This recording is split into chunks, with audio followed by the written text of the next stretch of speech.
Good morning.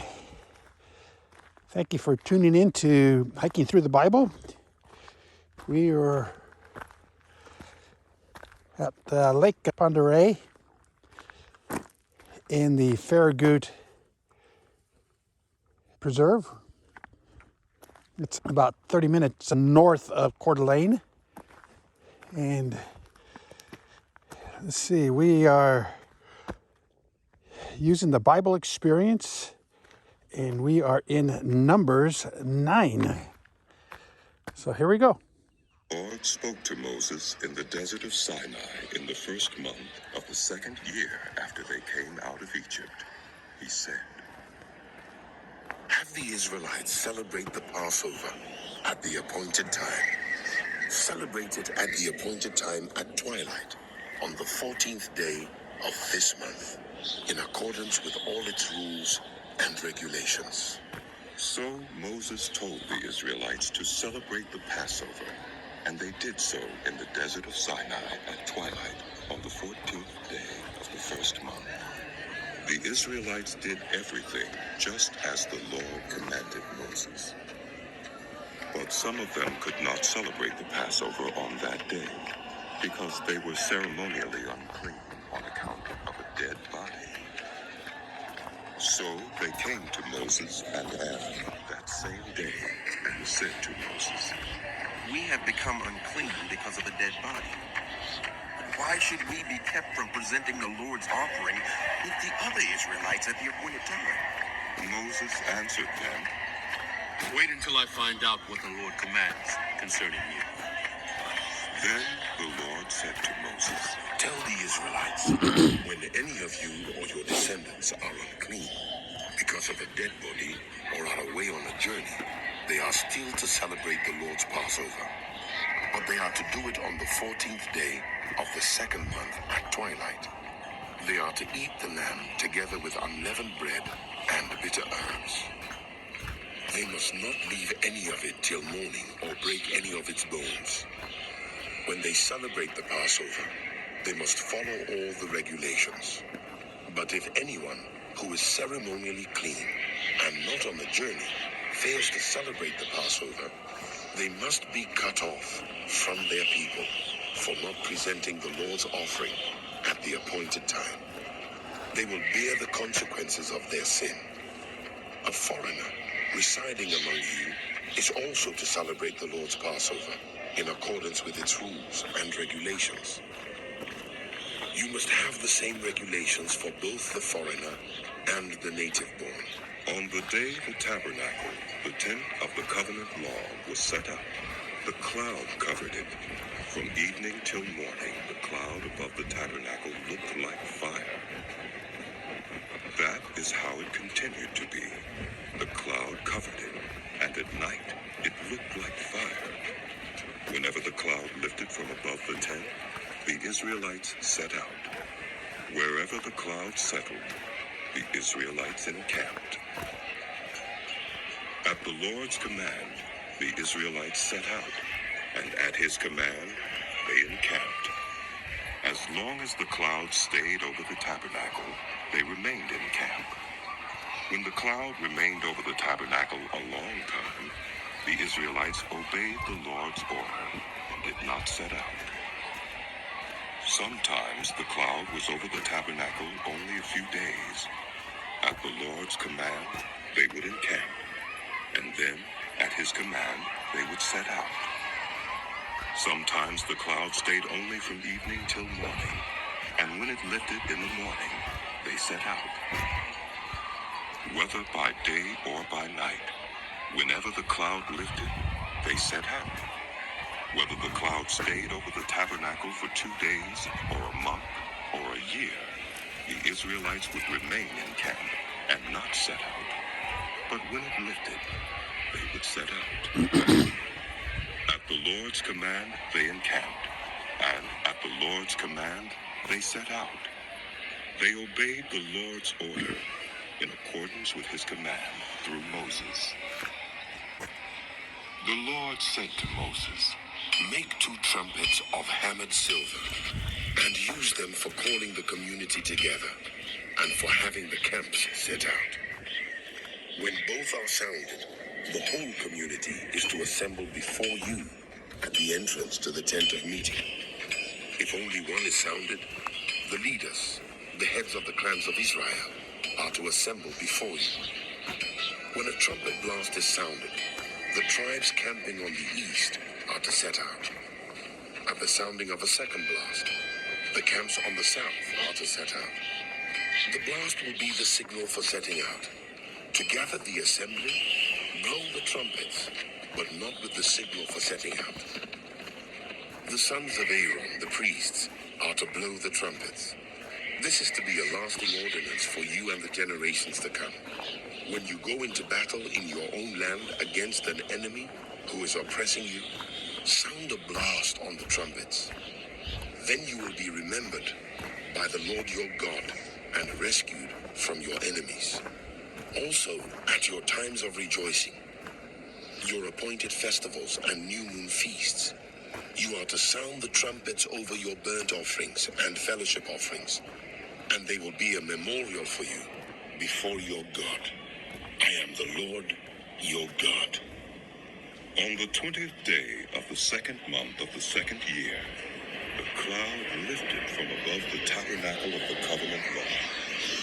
Then the Israelites set out from the desert of Sinai and traveled from place to place until the cloud came to rest in the desert of Paran. They set out this first time at the Lord's command through Moses. The divisions of the camp of Judah went first, under their standard. Nashon, son of Amminadab, was in command. Nethanel, son of Zula, was over the division of the tribe of Issachar.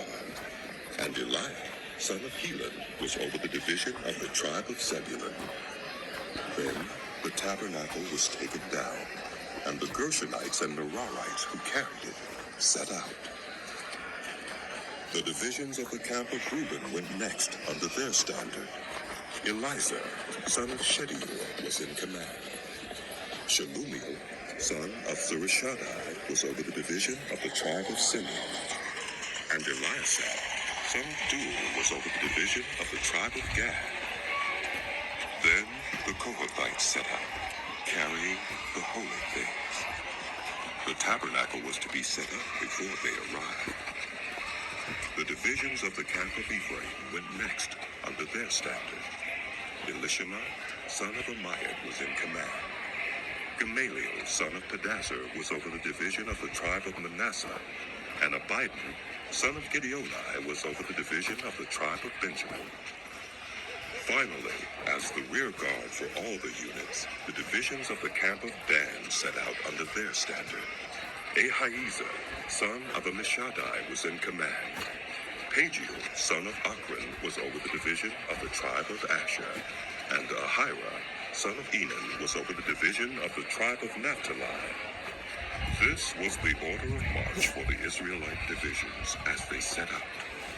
Now Moses said to Hobab, son of Reuel the Midianite, Moses' father-in-law, We are setting out for the place about which the Lord said, I will give it to you.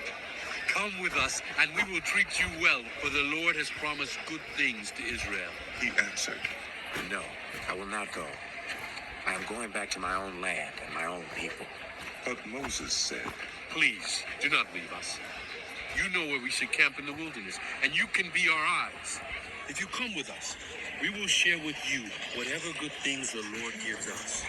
So they set out from the mountain of the Lord and traveled for 3 days. The ark of the covenant of the Lord went before them during those 3 days to find them a place to rest. The cloud of the Lord was over them by day when they set out from the camp. Whenever the ark set out, Moses said, Rise up, Lord. May your enemies be scattered. May your foes flee before you. Whenever it came to rest, he said, Return, Lord, to the countless thousands of Israel. Now the people complained about their hardships in the hearing of the Lord, and when he heard them, his anger was aroused. Then fire from the Lord burned among them and consumed some of the outskirts of the camp. When the people cried out to Moses, he prayed to the Lord, and the fire died down. So that place was called Tabor, because fire from the Lord had burned among them. The rabble with them began to crave other food. And again the Israelites started wailing and said, If only we had meat to eat. We remember the fish we ate in Egypt at no cost. Also the cucumbers, melons, leeks, onions, and garlic. But now we have lost our appetite. We never see anything but this manna. the manna was like coriander seed, Okay. and looked like resin. They took ground gathering it, and then ground it in a hand mill, or crushed it in a mortar. They cooked it in a pot, or made it into loaves. And it tasted like something made with olive oil. When the dew settled on the camp at night, the manna also came down. Moses heard the people of every family wailing at the entrance to their tents. The Lord became exceedingly angry, and Moses was troubled. He asked the Lord, Why have you brought this trouble on your servant? What have I done to displease you that you put the burden of all these people on me? Did I conceive all these people? Did I give them birth? Why do you tell me to carry them in my arms as a nurse carries an infant to the land you promised on oath to their ancestors? Where can I get meat for all these people? They keep wailing to me, give us meat to eat. I cannot carry all these people by myself. The burden is too heavy for me. If this is how you are going to treat me, please go ahead and kill me if I have found favor in your eyes.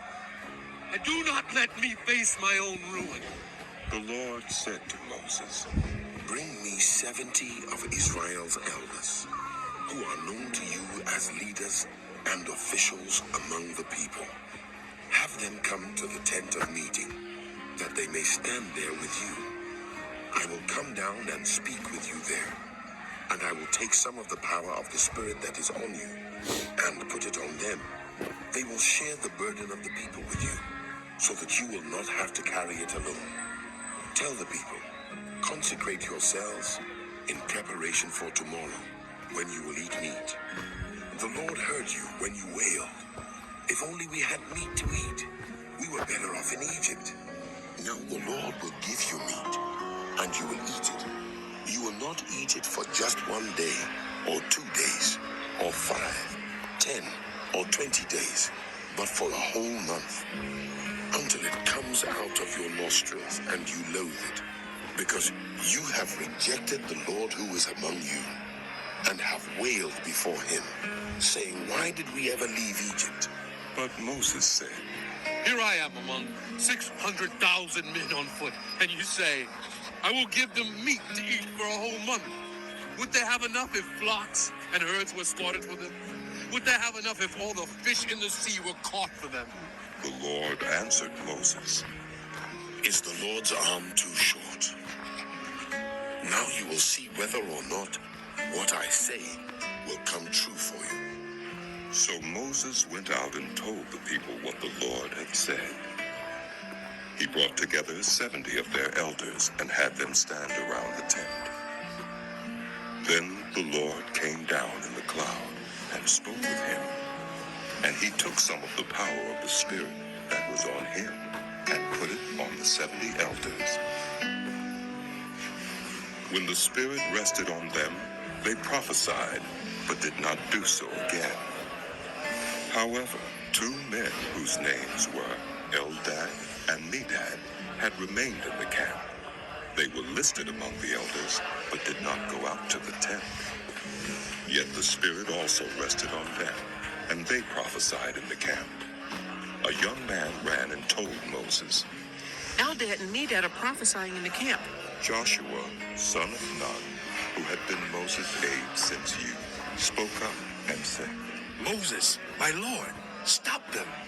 But Moses replied, Are you jealous for my sake? I wish that all the Lord's people were prophets, and that the Lord would put his spirit on them. Then Moses and the elders of Israel returned to the camp. Now a wind went out from the Lord and drove quail in from the sea. It scattered them up to 2 cubits deep all around the camp, as far as a day's walk in any direction. All that day and night, and all the next day, the people went out and gathered quail. No one gathered less than 10 arms. Then they spread them out all around the camp. But while the meat was still between their teeth, and before it could be consumed, the anger of the Lord burned against the people, and he struck them with a severe plague. Therefore the place was named Kibroth-Hattaavah, because there they buried the people who had craved other food. From Kibroth-Hattaavah, the people traveled to Hosireth and stayed there. Miriam and Aaron began to talk against Moses because of his Cushite wife, for he had married a Cushite. Has the Lord spoken? Also spoken through us? And the Lord heard this. Now Moses was a very humble man, more humble than anyone else on the face of the earth. At once the Lord said to Moses, Aaron, and Miriam, Come out to the tent of meeting, all 3 of you. So the 3 of them went out. Then the Lord came down in a pillar of cloud. He stood at the entrance to the tent and summoned Aaron and Miriam. When the 2 of them stepped forward, he said, Listen to my words. When there are prophets of the Lord among you, I reveal myself to them in visions. I speak to them in dreams. But this is not true of my servant Moses. He is faithful in all my house. With him, I speak face to face, clearly, and not in riddles. He sees the form of the Lord. Why then were you not afraid to speak against my servant Moses? The anger of the Lord burned against them, and he left them. When the cloud lifted from above the tent, Miriam's skin was leprous. It became as white as snow. Aaron turned toward her and saw that she had a defiling skin disease, and he said to Moses, Please, my Lord, I ask you not to hold against us the sin we have so foolishly committed. Do not let her be like a stillborn infant coming from its mother's womb, with its flesh half eaten away. So Moses cried out to the Lord. Please, God, heal her. The Lord replied to Moses, If her father had spit in her face, would she not have been in disgrace for 7 days? Confine her outside the camp for 7 days.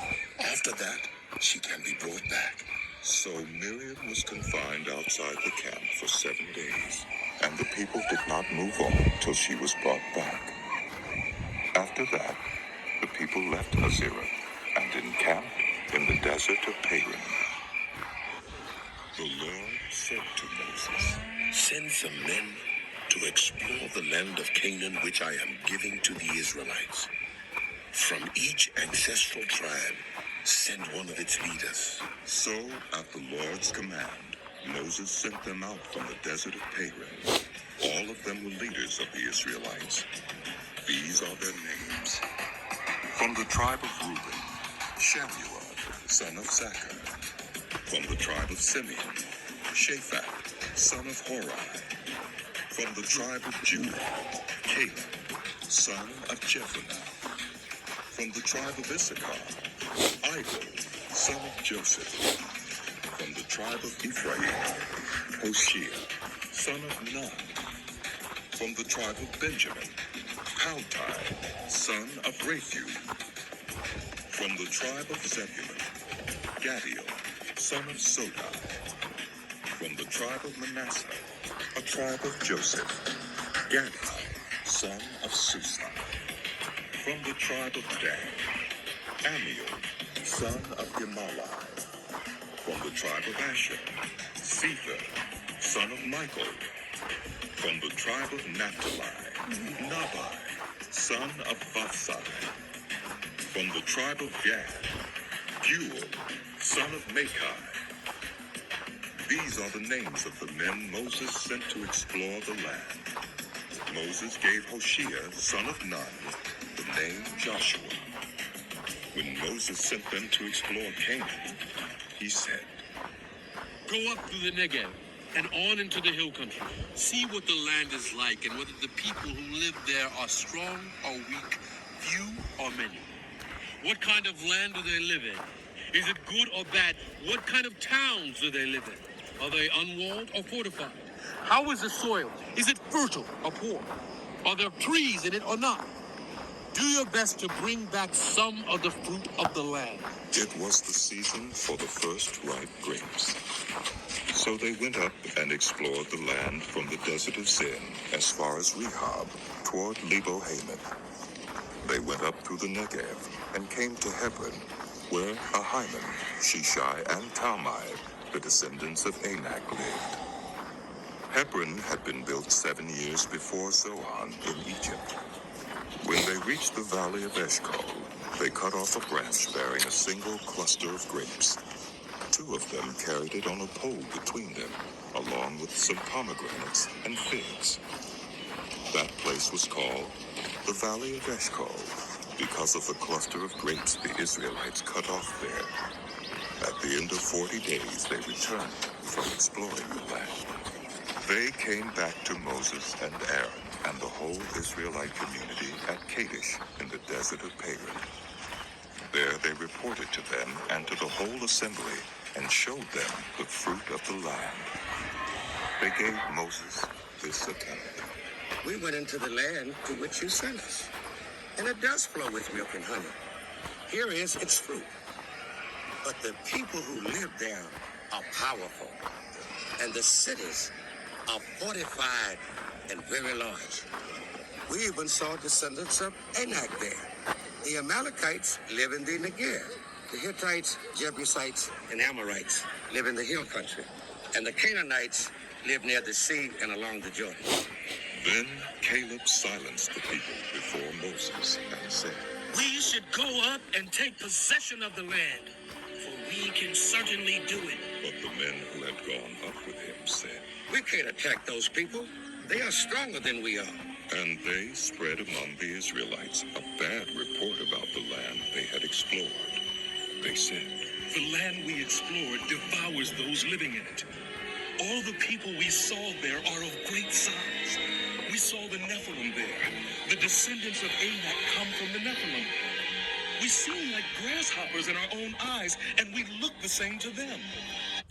That night, all the members of the community raised their voices and wept aloud. All the Israelites grumbled against Moses and Aaron, and the whole assembly said to them, If only we had died in Egypt or in this wilderness. Why is the Lord bringing us to this land only to let us fall by the sword? Our wives and children will be taken as plunder. Wouldn't it be better for us to go back to Egypt? and they said to each other. We should choose a leader and go back to Egypt. Then Moses and Aaron fell face down in front of the whole Israelite assembly gathered there. Joshua, son of Nun, and Caleb, son of Jephunneh, who were among those who had explored the land, tore their clothes and said to the entire Israelite assembly, The land we passed through and explored is exceedingly good. If the Lord is pleased with us, he will lead us into that land, a land flowing with milk and honey, and will give it to us. Only do not rebel against the Lord. And do not be afraid of the people of the land, because we will devour them. Their protection is gone, but the Lord is with us. Do not be afraid of them. but the whole assembly talked about stoning them. Then the glory of the Lord appeared at the tent of meeting to all the Israelites. The Lord said to Moses, How long will these people treat me with contempt? How long will they refuse to believe in me? In spite of all the signs I have performed among them, I will strike them down with a plague and destroy them. But I will make you into a nation greater and stronger than they. Moses said to the Lord, Then the Egyptians will hear about it. By your power you brought these people up from among them, and they will tell the inhabitants of this land about it. They have already heard that you, Lord, are with these people, and that you, Lord, have been seen face to face, that your cloud stays over them, and that you go before them in a pillar of cloud by day and a pillar of fire by night. If you put these people to death all at one time, the nations who have heard this report about you will say, the Lord was not able to bring these people into the land he promised them on oath, so he slaughtered them in the wilderness. Now may the Lord's strength be displayed, just as you have declared. The Lord is slow to anger, abounding in love, and forgiving sin and rebellion, yet he does not leave the guilty unpunished. He punishes the children for the sin of the parents to the third and fourth generation. In accordance with your great love, forgive the sin of these people, just as you have pardoned them from the time they left Egypt until now. the Lord replied, I have forgiven them as you asked. Nevertheless, as surely as I live, and as surely as the glory of the Lord fills the whole earth, not one of those who saw my glory and the signs I performed in Egypt and in the wilderness, but who disobeyed me and tested me 10 times, not one of them will ever see the land I promised on oath to their ancestors. No one who has treated me with contempt will ever see it. But because my servant Caleb has a different spirit and follows me wholeheartedly, I will bring him into the land he went to, and his descendants will inherit it. Since the Amalekites and Canaanites are living in the valleys, turn back tomorrow and set out toward the desert along the route to the Red Sea. the Lord said to Moses and Aaron, How long will this wicked community grumble against me? I have heard the complaints of these grumbling Israelites. So tell them, as surely as I live, declares the Lord, I will do to you the very thing I heard you say. In this wilderness, your bodies will fall, every one of you 20 years old or more, who was counted in the census and who has grumbled against me. Not one of you will enter the land I swore with uplifted hand to make your home, except Caleb, son of Jephunneh, and Joshua, son of Nun. As for your children, that you said would be taken as plunder, I will bring them in to enjoy the land you have rejected. But your bodies will fall in this wilderness. Your children will be shepherds here for 40 years, suffering for your unfaithfulness, until the last of your bodies lies in the wilderness. For 40 years, 1 year for each of the 40 days you explored the land, you will suffer for your sins and know what it is like to have me against you. I, the Lord, have spoken, and I will surely do these things to this whole wicked community, which has banded together against me. They will meet their end in this wilderness. Here they will die. So the men Moses had sent to explore the land, who returned and made the whole community grumble against him by spreading a bad report about him.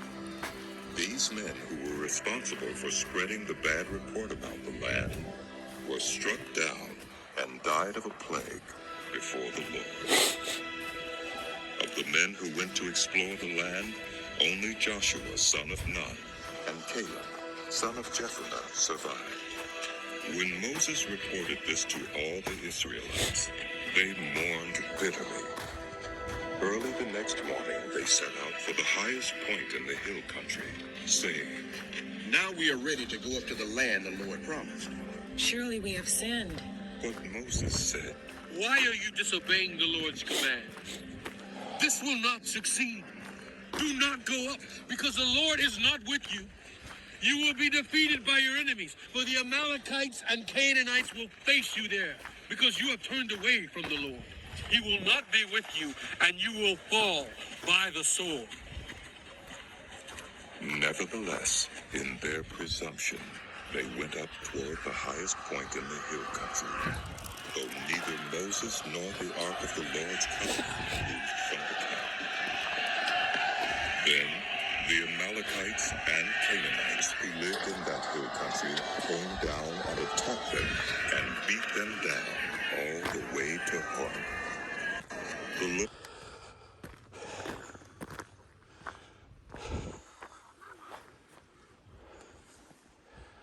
All right. This is absolutely drop dead gorgeous. Man.